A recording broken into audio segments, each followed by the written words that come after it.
내가 내 아버지께서 약속하신 것을 너희에게 보내니니 너희는 위로부터 능력으로 입혀질 때까지 이 성에 머물라 하시니라. 예수께서 그들을 데리고 베다니 앞까지 나가사 베드로와 그들에게 축복하시더니 축복하실 때에 그들을 떠나 하늘로 올려지시니 그들이 그에게 경배하고 큰 기쁨으로 예루살렘에 돌아와 함께 읽겠습니다. 늘 성전에서 하나님을 찬송하니라. 아멘. 잠시 기도하겠습니다. 오늘 오신 하나님 감사합니다. 오늘 주님께서 귀한 말씀 주십니다. 위로부터 능력이 올 때까지 입혀질 때까지 이 성에 머물라 하시며 성령을 우리에게 주실 때까지 늘 하나님을 찬송하게 하시는 것을 보게 됩니다. 하나님, 우리에게 성령을 주시고 또한 세상에서 살면서 영적으로 살 수 있도록 흔들리지 않도록 성령의 도우심으로 성령의 능력에 옷을 입히심으로 견디게 하시고 버티게 하시고 승리케 하심을 감사합니다.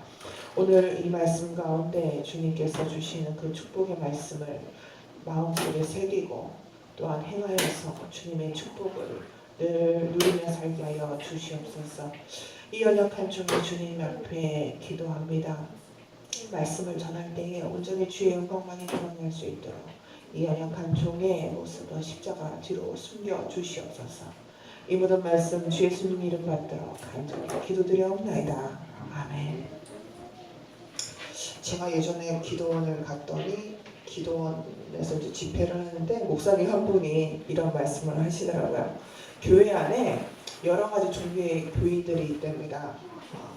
인력거라고 아시는지 모르겠습니다. 옛날에 일제시대 때 사람이 이렇게 그 바퀴에 끌어서 사람 태우고 다니는 마차 같은 게 있는데 인력거 교인이 있다고 합니다. 이 인력거는 신방을 가서 교회 나오라고 해야 나오는 교인이 있답니다. 또 핑계 교인이 있답니다. 핑계 교인은 교회를 오라고 하면 항상 핑계를 대면서 내가 일이 많아서요. 일이 없으면 갈게요 하는 핑계 교인이 있답니다.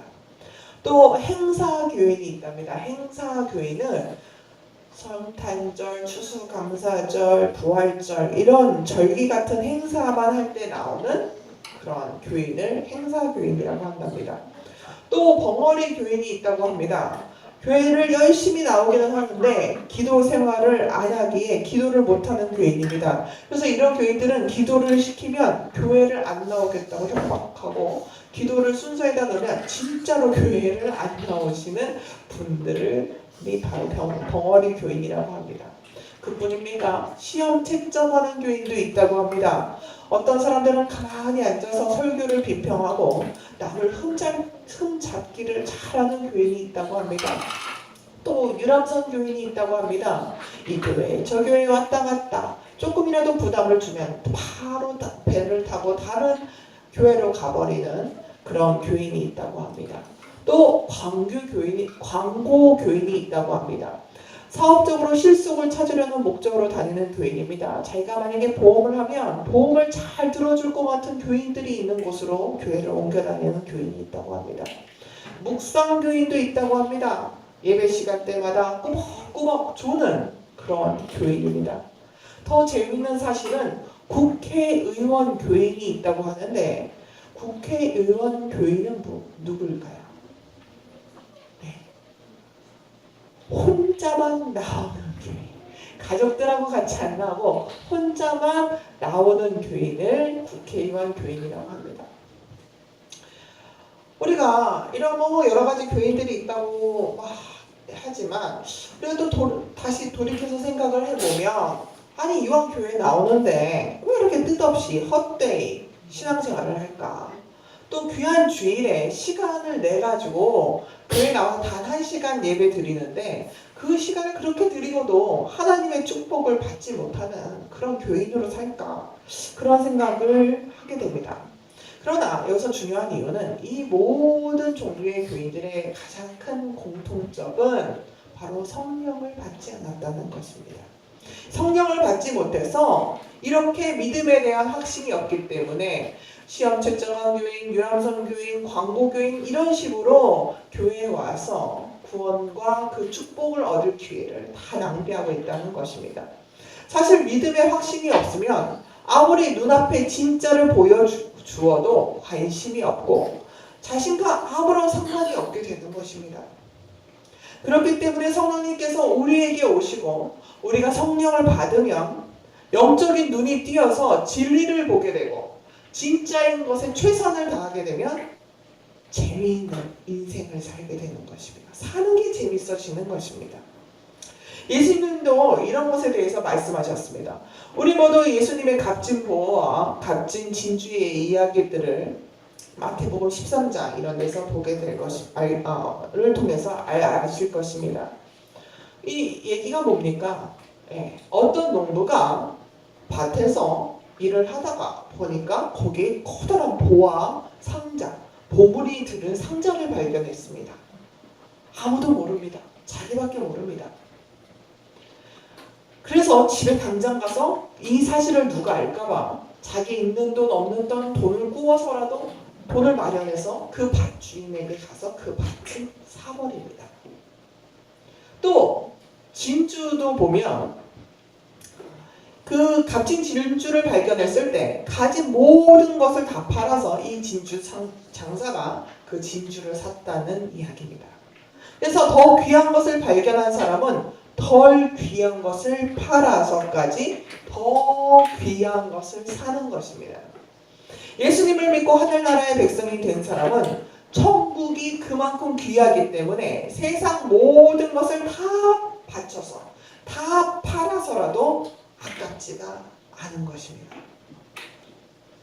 오늘 주 예수 그리스도께서 하늘로 올라가시기 전에 성령이 오셔서 능력이 입혀질 때까지 기다리라고 하시면서 축복하시는 모습을 오늘 짧은 본문이지만 그 안에서 알 수가 있습니다. 귀한 주님의 축복을 우리도 받고 있습니다. 하나님께 감사하고 경배하러 온 이 시간 우리가 전부 함께 모였습니다. 그러나 우리 안에 믿음이 연약하고 흔들리고 있다면 성령을 받으시고 주의 놀라운 축복 가운데 함께 하시기를 간절히 바랍니다. 49절의 말씀 우리 함께 보도록 하겠습니다. 49절입니다. 시작. 볼지어다 내가 내 아버지께서 약속하신 것을 너희에게 보내리니 너희는 위로부터 능력으로 입혀질 때까지 이 성에 머물라 하시니라. 아멘.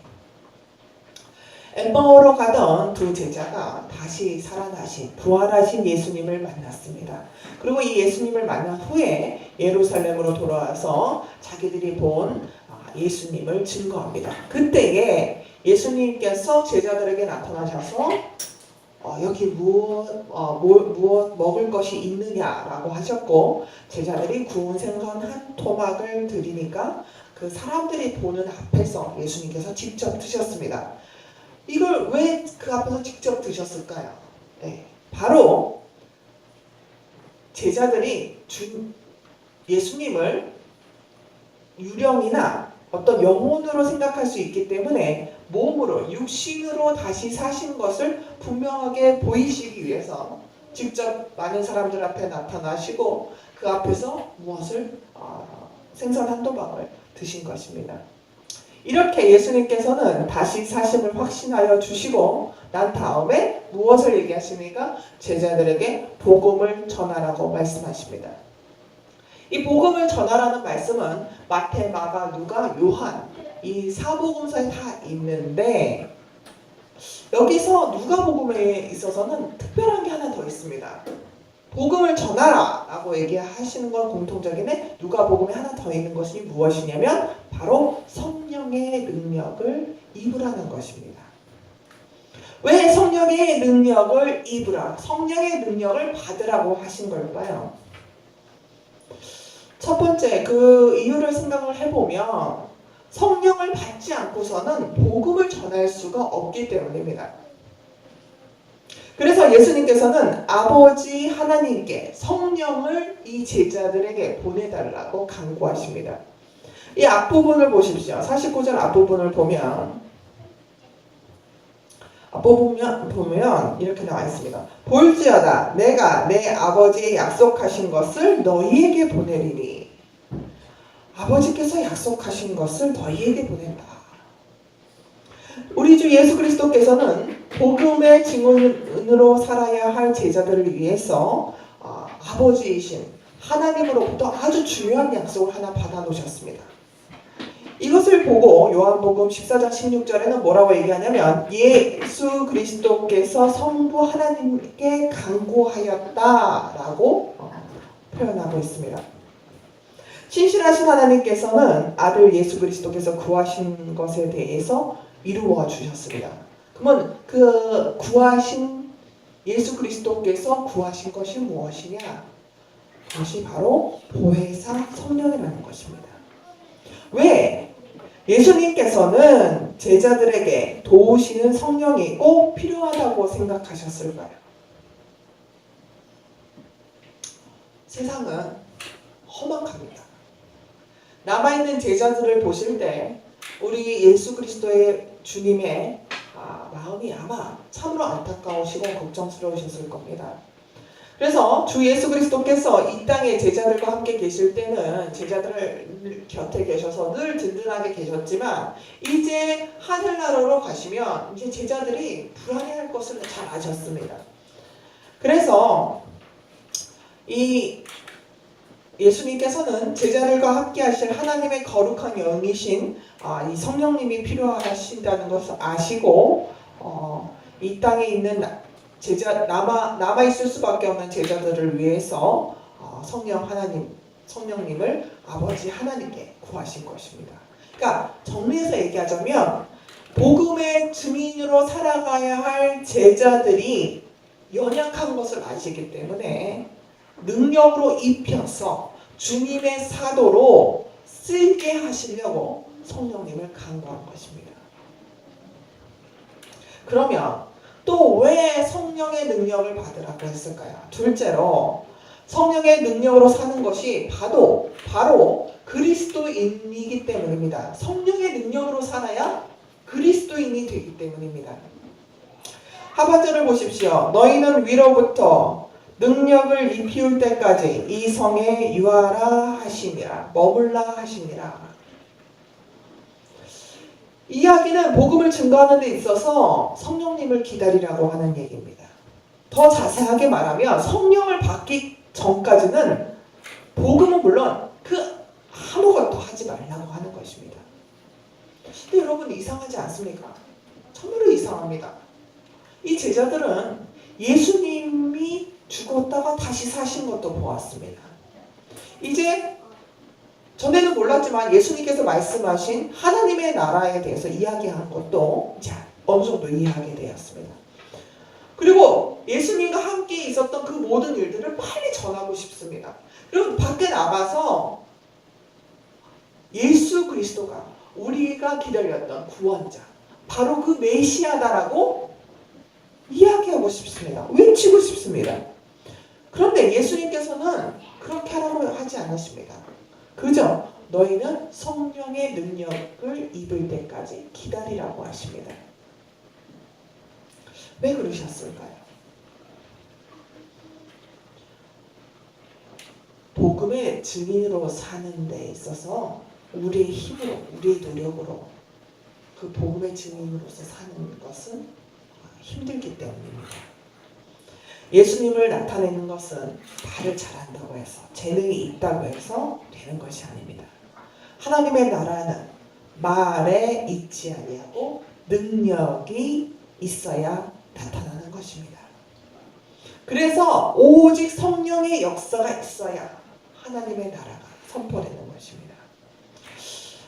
우리가 종종 착각하는데 세상을 우리가 주도하며 살아갈 수 있다고, 나는 내 자신을 믿으면 무엇이든지 할 수 있다고 생각하는 사람들이 많습니다. 왜냐하면 세상이 그렇게 가르칩니다. 너는 충분히 할 수 있어. 너는 소중하니까 너 힘으로 일어나면, 너 자신을 믿으면 세상 어떤 어려움도 이겨낼 수 있어 라고 얘기합니다. 아닙니다. 그것은 영적인 눈으로 세상을 바라보지 못하기 때문에 그렇게 얘기할 수 있습니다. 세상에 이길 수 있는 힘은 우리에게 있지 아니하고 오직 주 예수 그리스도께 있습니다. 지금 영적으로 보면 곤충 권세 잡은 사단들이 이 세상을 지배하고 있습니다. 그런데 우리는 육신에 매여져 있습니다. 영으로 있는 존재는 자지도 아니하고 졸지도 아니하고 끊임없이 우리를 공격합니다. 그런데 우리는 육신을 갖고 있습니다. 연약한 육신을 갖고 있습니다. 그렇기 때문에 우리는 자야 되고 실수도 할 수도 있고 우리가 연약하여 지쳐 힘들어서 쓰러질 때도 있습니다. 그렇기 때문에 공중권세 잡은 사단의 세력을 우리가 이겨낼 수 없는 것입니다. 그렇기 때문에 그 이길 힘은 오직 하나님께 있다는 사실입니다. 그렇기 때문에 성령님이 우리에게 오시면 우리가 세상에 나가 승리할 수 있도록 도우신다는 말씀입니다. 제자들이 예수님이 십자가에 돌아가신 것도 보았고 무덤에 나와서 다시 사신 것도 아셨고 또 복음을 전하라는 예수 그리스도의 명령도 받았지만 당장 뛰어나가지 않고 예수님의 말씀처럼 성령이 올 때까지를 기다리고 하나님을 찬양한 이유가 바로 여기 있는 것입니다. 사람은 진실을 알게 되었다고 행동하지 않습니다. 사실을 알게 되었다고 무언가를 하지 않습니다. 종종 보면 이단들 같은데 빠진 사람들 보면 이 사람이 하나님이라고 얘기를 하는데 그것이 아니다라는 여러 가지 증거들을 대줍니다. 그리고 성경에 말씀이 있는 것들을 다 보여줍니다. 근데 그럼에도 불구하고 이단에서 빠져나오지 못합니다. 그 이유는 뭔지 아십니까? 그것이 사실이라 하더라도 자신은 그것에서 빠져나올 만한 용기가 없고 그것을 극복할 만한 능력이 없다고 생각되면 그냥 거기서 흘러가게 되어 있습니다. 그 교주가 이단이라고 잘못된 것이라고 알려줘도 결국 중요한 것은 거기서 내가 나올 수 있는 능력과 내가 나올 수 있는 생각과 의지가 있느냐 없느냐에 따라서 틀리다는 것입니다. 예수님께서 하나님의 아들이시며 구원자시다는 것은 사실이고 또 진짜로 드러났습니다. 예수님께서 죽으시고 다시 사시고 하늘로 올라가셨기 때문에 그것이 완전히 사실이라는 게 드러났습니다. 그러나 이 사실이 우리에게 세상 사는데 뭐 그리 중요한가? 세상 사람들은 그렇게 생각합니다. 그래, 예수라는 사람이 살았고 하나님의 아들이고 죽었다 살아났고 지금 하늘에 있다는데 그것이 나 사는데 뭐가 중요한가? 라고 생각한다는 것입니다. 사실 예수 그리스도의 부활과 예수 그리스도를 구주로 삼는 것에 대해서 사람들은 이렇게 생각합니다. 거기서 밥이 나오냐? 아니면 돈이 나오냐? 나에게 무슨 유익이 있느냐? 라고 얘기합니다. 아무것도 나오지 않습니다. 실제로도 그렇습니다. 그러나 그리스도인들은 다릅니다. 예수가 그리스도인 것이 중요합니다. 이 세상 사는데 예수 그리스도가 중요하다는 말입니다. 왜냐하면 우리가 영으로 살아가기 때문입니다. 이 세상에서도 영으로 살아가지만 우리가 죽어서 육신을 벗고 저 세상으로 갈 때도 우리가 영으로 살아가기 때문입니다. 그래서 이 세상에서도 저 세상에서도 하나님의 백성, 하나님의 자녀로 살기 위해서는 예수 그리스도의 이름이 정말로 필요하다는 사실입니다. 그래서 예수님께서는 자신이 이 세상에 오신 이유를 분명히 말씀하셨습니다. 누가복음 12장 49절에 이렇게 말씀하십니다. 나는 세상에다 불을 지르러 왔다. 불이 이미 붙었으면 내가 바랄 것이 무엇이 더 있겠느냐? 다른 번역본에 보면 이 똑같은 말을 이렇게 얘기합니다. 내가 세상에 불을 던지러 왔노니 이 불이 이미 붙었으면 내가 무엇을 더 원하리요? 라고 되어 있습니다. 예수님은 내가 너희를 인간들을 구하러 왔다라고 표현하지 않으시고 세상에 불을 지르러 왔다고 그렇게 말씀하고 계십니다. 이게 오해하기 쉬운 표현이지만 예수님께서는 일부러 이렇게 이야기하신 것입니다. 여기서 불은 무엇을 의미할까요? 성경 전체의 문맥에서 보면 성령의 불을 의미한다고 할 수 있습니다. 그렇습니다. 성령의 불 없이는 이 더러운 세상을 살 수가 없습니다. 영적인 인간답게 살려면 성령의 능력을 입지 않고서는 살 수가 없다는 말입니다. 만약에 우리에게 하나님께서 성령을 내려주시지 않았다면 우리는 세상에 늘 끌려다니면서 소망 없이 꿈 없이 살 수밖에 없었을 것입니다. 끝은 항상 있습니다. 어떤 시기든 모든 일은 결론이 나게 되어 있습니다. 믿는 자의 소원은 무엇이겠습니까? 그 끝은 무엇이겠습니까? 항상 그 마지막에 하나님의 나라가 되는 것입니다. 그러면 성령을 왜 받아야 되는지 세 번째, 우리가 50절에서 53절까지의 말씀을 보면서 함께 보도록 하겠습니다. 시작. 예수께서 그들을 데리고 베다니 앞까지 나가사 손을 들어 그들에게 축복하시더니 축복하실 때 그들을 떠나 하늘로 올려지시니 그들이 그에게 경배하고 큰 기쁨으로 예루살렘에 돌아가 늘 성전에서 하나님을 찬송하니라. 아멘. 성령을 받으면 영의 눈이 떠져서 진리를 알게 되고, 여기서 중요한 얘기인데, 이렇게 떠지고 알게 되면 궁극적으로 뭘 잘하게 되냐면 하나님을 신실하게 아주 잘 섬길 수 있게 된다는 것이 됩니다. 하나님을 잘 섬기게 된다는 말입니다. 예수님께서는 성령이 오시기를 기다리라 하시면서 능력이 입혀지기를 기다리는 동안 하나님의 은혜를 입도록 제자들을 축복하셨습니다. 그리고 제자들 앞에서 하늘로 올라가신 것도 보이셨습니다. 그래서 제자들은 예수님의 말씀대로 어떤 일이 일어날까 기대하고 하나님의 축복을 기다렸습니다.